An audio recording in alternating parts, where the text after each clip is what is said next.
Welcome in, everybody, to the CFB Nation All America podcast. My name is Bill Trocchi, senior editor at sportingnews.com, alongside Bill Bender, our lead college football writer at sportingnews.com. Bill, we remain 36 weeks away from week 0, unfortunately, but it is not too early, correct, for the preseason top 25. We are going to go over our preseason top 25, the way too early one that is subject to change to the actual preseason in August. I do have a trivia question for you, Bill, too. Cool. So you're not off the hook in that department. And then we'll look ahead to a few storylines just as, we're getting out of the championship game. And then we will regroup and meet again next week. Hopefully your jet lag is done from Los Angeles. How are you today? I'm better. I got to sleep. Went to bed pretty early. But like you said, so we'll go through our way too early top 25s, get on some people's nerves. They don't with me because, I end up actually when we do these, I talk to Dennis Dodd about his and Brett McMurphy about his, and you'll see 9 or 10 of them on the web. And I just like them because it gauges, I know how I feel about certain teams, and then I actually look at everybody else's because I want to see how they feel. And then you kind of get a idea of, like, for example, and we can get into it, Florida State's a lot higher on some other people's teams. And now I'm thinking, man, maybe I was a little conservative on the Noles. Yeah, that's a team that a lot of people like. They broke through. I like them. I like them ahead of Clemson to win the ACC, but we can get into that. Quick note before we start, and this was from Matt Brown of The Athletic. He analyzes the AP poll very closely. The number of unranked teams in the preseason who finished in the top 10. 2022, there were 5. In 2021, there were 4. 2020, there was only 1. 2019, there was only 1. Point being, portal, NIL, having an effect, and teams can turn it around a lot quicker than we realize. Is that fair to say? Oh, for sure. And, that's good evidence right there. Yeah, and it is, and the joke goes, you really start this list at 3 or 4. 3 and it's because 1 and 2 is easy, and then once you get from 5 to, we were just talking to Brian Driscoll at our breakdown, that once you get from 5 to like 25 is subjective, I think, and especially in this year's list, and it depends on how you feel on some of those teams, and we will adjust it during the season because there will be some portal changes. Transfer quarterbacks where they fit in, and but I felt good about mine. I did. Normally I stress out about it because I know people are going to shred it anyway, but when I got done with it, I was like, you know what, that's not too bad. Pat yourself on the back, Bill Bender. Pat yourself on the back. Yeah. So before we get going, Trocchi trivia. Well, I want to formally congratulate you for winning the championship game pick. Okay, I got the regular season crown. I got the bowl season crown. You got the championship game crown. You had Georgia covering the spread. You didn't have them covering by 40 whatever points, but you had them covering the 14 points, or the, I guess, 12 and a half is what they needed to cover. They had that very early and were never threatened. So congratulations there. Time to get into our Trocchi trivia. TCU lost 65-7. It was the most points TCU has given up since 2004, when they lost 70-35 to Texas Tech. Who was that Texas Tech quarterback? In 2000, what year? 4. Okay. One of Leach's early teams. And we will revisit at the end of the show. Start mulling all of those Texas Tech quarterbacks that used to light up the scoreboards. So now let's get into your way too early, which we actually published even before the championship game kicked off. Yeah, for sure. That's how forward-looking we are. Take me through your top 5. Yeah, I mean, again, the top 5 is pretty easy.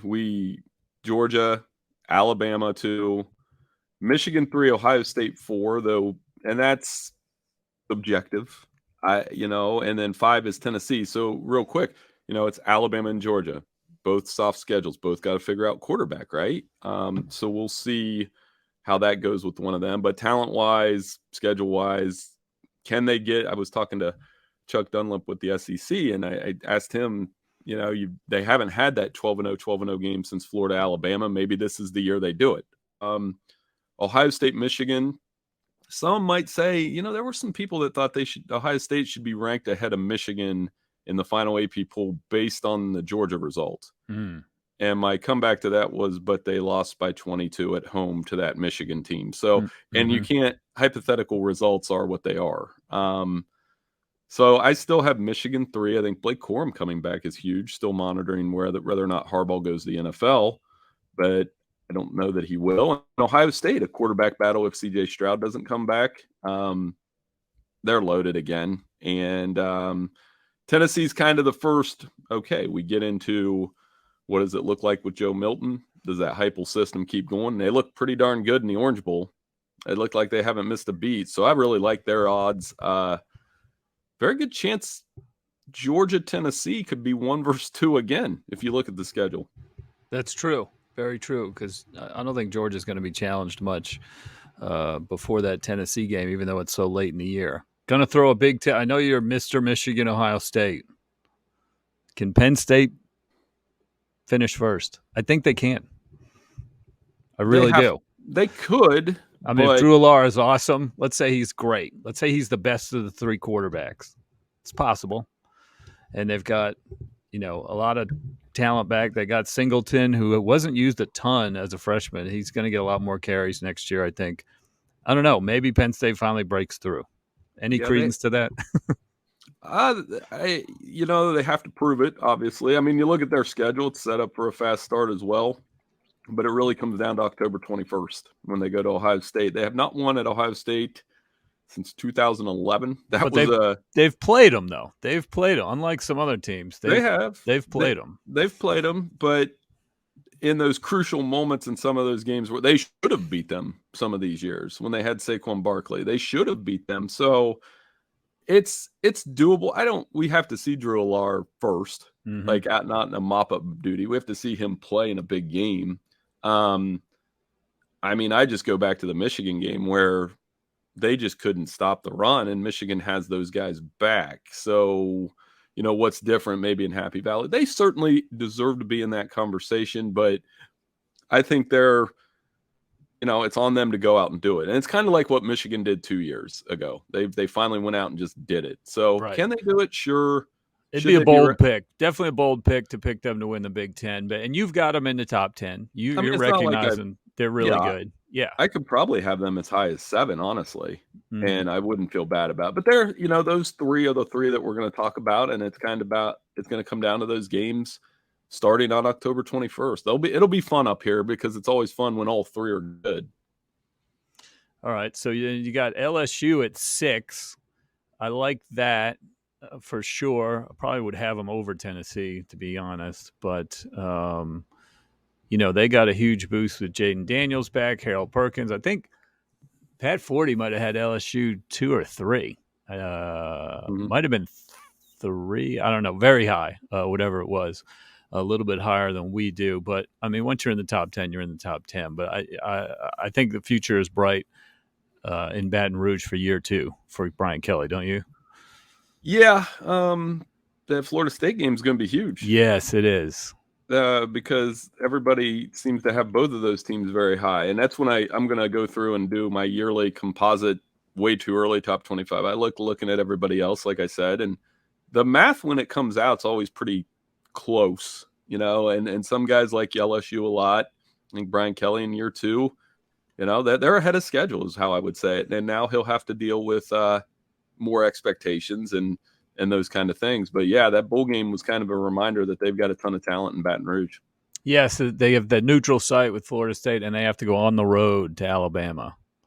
So that means 2 really challenging games. It's tough to finish in the top 3 or 4 if you have 2 losses. So they'll have their hands full there. Pac-12 debate. Ready? USC, Washington. What do you think? I think Oregon could get in, and Utah could be in that argument too. Now, I made this list before Cam Rising. So I made that decision because I was kind of assuming he's going to go, and now I'm wondering. I'm going to leave it for now, but when we adjust it, I'll probably bump Utah up in there too. They've won it twice in a row, So you got Utah, Washington, Oregon, USC. That's phenomenal for the How conference. crazy. Well, think about the quarterbacks in that conference. Yeah, All four of those teams, plus uh, DJ Uangalale is coming in. Dante Moore, 5-star freshman from UCLA, who's going to get a right. crack at the job. Like I said, for Chip Kelly. Jason Delora is back at Arizona. He's fun to watch. He's up and down.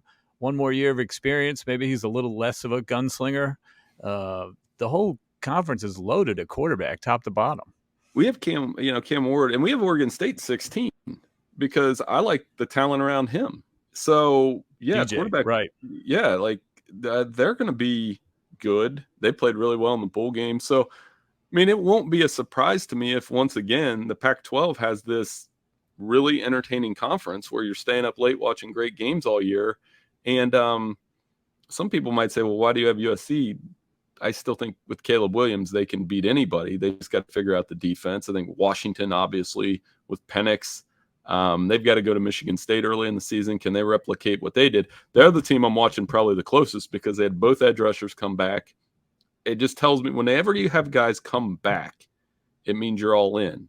Now, that means it could backfire, but certainly like what Washington has coming back, they're going to be one of those. And that's a tough place to play when they're right. Interesting that USC kept Alex Grinch as defensive coordinator. Clearly, they were not good all year. It's been an issue. Grinch didn't solve anything at Oklahoma. There was speculation there would be a change. Lincoln Riley said, "Come on back, Alex."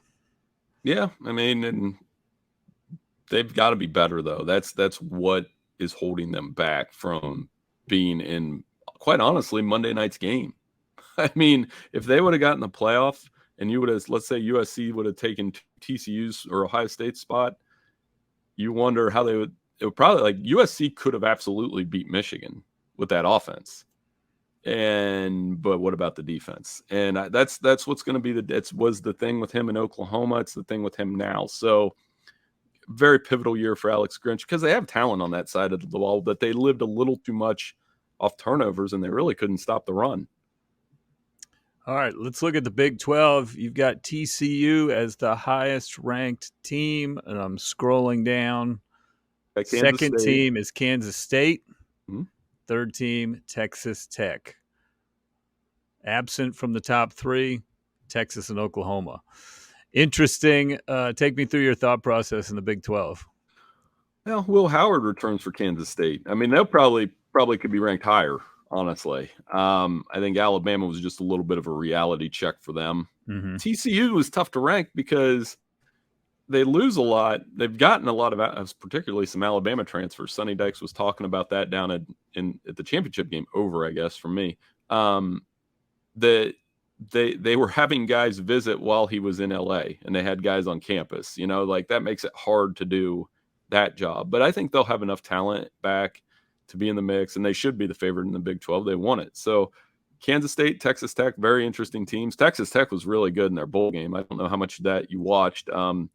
They kind of destroyed Ole Miss and they got Tyler Shaw back for what seems to be year number 9 for him. But I mean, to have that experience, top receiver back, that they're going to be all right. Yeah, and TCU still has Chandler Morris, who beat Max Duggan out in the preseason. He didn't transfer, and he got hurt in game 1, of course. Duggan took over the job all the way to the Heisman finalist, all the way to the national championship game. But Chandler Morris clearly has got skills that the coaching staff liked in the preseason. So we'll see when he takes over a quarterback. They shouldn't be in dire straits by any stretch. Sonny Dykes has lured 3 Alabama players who were highly recruited, who weren't getting much playing time, to Fort Worth. So that will be, I don't think they're going to fall off a cliff. You've got them at 8. You got them winning the Big 12. We'll see what kind of hangover they have from, just such a magical season and going through all that. But they're going to be a fun and interesting team to watch. And game 1 will be very watched, right? Right. I mean, that'll be Prime. I think they'll have Coach Prime in prime time. Dennis Dodd and I were talking about that. I was like, I was like, that's the best game in week 1. Although, And did you see Colorado has scheduled a week 0 game against Arizona State? I, So it was actually the TCU game will be Colorado's second game. Actually, this. Oh man, that means that they may move that time around. So, but I mean, for TCU, obviously huge, and defending that Big 12 title, and it's not like we didn't have Oklahoma ranked, which is fine, and Texas is 20, which we're going to talk about in a second. So they're still going to have to combat the big brands in the conference, at least until Texas and Oklahoma leave. Let's talk the ACC debate. Florida State, Clemson. Florida State, you have at 12. Clemson, you've had at 14. I don't think that's too far off the mark. I've seen Florida State ranked ahead of Clemson and several other two early top 25s too. What was your thought process there? They got Jordan Travis, and they kind of broke through. Trey Benson didn't go to the draft, so that gives them one of the not just best backfields in the ACC, but best backfields in the country. They played Clemson tough last year. Clemson obviously has a really good backfield too, Klubnik and Shipley. So those two are pretty even. It's on Florida State. It's still, and I thought about having Clemson ahead of them based on it's on Florida State to go beat them. But, that's really where the ACC starts. It's been a minute since when the college football playoff era started. Florida State Clemson was one of the best rivalries in the game because of the stakes involved. And now, maybe we get back to that where they play some really riveting primetime showdowns, and I think that will happen. And we said Florida State won't have to wait long to prove it, because I think that LSU game is going to be every bit as good as it was last year. Maybe not as crazy at the end, or maybe it will be. Two items before we move on from the top 25. Notre Dame. What is your evaluation for our friends over at Irish Breakdown? What is your evaluation? We've got them at number 13 preseason. Marcus Freeman had his bumps like we thought he might as a first-year coach. We'll see how much he learned from it. But just absolutely huge news getting Sam Hartman to transfer from Wake Forest, a veteran quarterback. You saw 2 years ago they got a veteran quarterback in Jack Cohn, who actually lost his job at Wisconsin, came in as a veteran, as a senior, had a pretty good year, got them to number 5 in the country. Sam Hartman, a lot longer resume than Jack Cohn. What do you see for the Irish? Sam Hartman is he is right now, and we'll probably go back and rank these now that we have some time, the most important impact transfer quarterback in the country as of now. And I don't know if it's Caleb Williams to USC huge, but it's huge for Notre Dame because they've got the running game. They've got receivers. They've got a lot of young talent that's come through on defense. Morrison, the cornerback, had a huge year. I mean, they're going to lose some guys on that side, but the defense should be solid. I think the most important thing for Notre Dame is they have a couple weeks to settle in next year before Ohio State comes to Notre Dame. And if you go back and look at that game, and I was there in week 1, it's kind of how I started my season. They played Ohio State very well in that game. They just couldn't get the offense going. So if Hartman gets those receivers going, the running game's true, the offensive line's good, that's going to kind of be their first flashpoint moment of the year is when Ohio State comes to South Bend, the back half of that home and home. I'm sure we'll hype it up like everybody else does. Can the Irish win that game? And if they do, they'll be in position to do some special things next season. Yeah, they've got three biggies on the schedule: Ohio State, USC, and Clemson. Likely that it's on Marcus Freeman to make sure he doesn't have the Marshalls and the Stanford losses creeping in next year, and so he can they go 1-2 against the big three, they're 10-2. If they go 2-1, they're 11-1. You can't afford any of those hiccups that he had last year. Finally, sorry, Bill, I had a really, really hard time stacking up Florida State, Notre Dame, Clemson, and who did I have 15 really quick? Utah. And Utah, obviously, like I mentioned, Cam Rising being back, that was a very hard segment of the rankings to do because all 4 teams, in my opinion, if they played, it's like man, Utah Notre Dame would be a really good game. But that was an extremely hard section to stack up as I got down the list. Let's go to our friends in Texas. Texas and Texas A&M both. They unofficially have been disappointing over the last 5-10 years or so in terms of where they are ranked in the preseason and where they are ranked postseason. We both had them in. I debated with you. I said at least kick one of them out because they're not both going to land in the top 25 by the end of the season. You said no, they are both in there, Texas and Texas A&M. What do you think about both of them? Well, it's always the controversial corner. It's always the most easily ripped corner of this list. And I remember I'd have to go back and look at my way too early top 25s. I think each year, I remember the years where I had Texas really high. And then it's just so easy for people to like old takes expose that later. So it's like, if I put them at 20, you can't really old take expose me because it's 20. Arch is interesting. I mean, the quarterback question's interesting, but it comes down to the same thing for them. They had 5 losses of 8 points or less. They need a quarterback to flip that trend, period. They play Alabama early. I was having the debate is Arch going to start in that game?